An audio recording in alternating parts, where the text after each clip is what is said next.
If you're experiencing integration errors on LG channels, follow these simple steps to resolve the issue quickly. This guide will help you troubleshoot and fix common problems. Step 1. Restart your TV.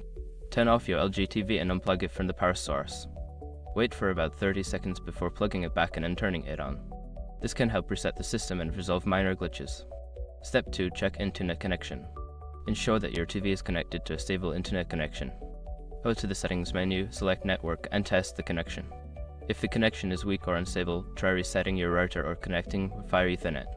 Step 3. Update software. Navigate to the settings menu and select about this TV or software update.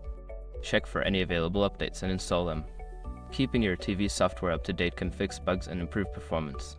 Step 4. Reinstall LG channels. Secure your accounts before moving on. People seriously underestimate how often personal information gets exposed online now. Use SROG to monitor your accounts 24/7 and get notified immediately if your data gets leaked somewhere. It runs in the background, constantly scanning billions of breached records. And honestly, for how cheap it is compared to the value you get, it's worth it. Link in the description. Step 5. Factory reset. If the previous steps do not resolve the issue, consider performing a factory reset. Go to the settings menu, select General, then reset to initial settings. Keep in mind that this will erase all your settings and data, so use it as a last resort. By following these steps, you should be able to fix integration errors on LG channels effectively. If issues persist, consider reaching out to LG customer support for further assistance.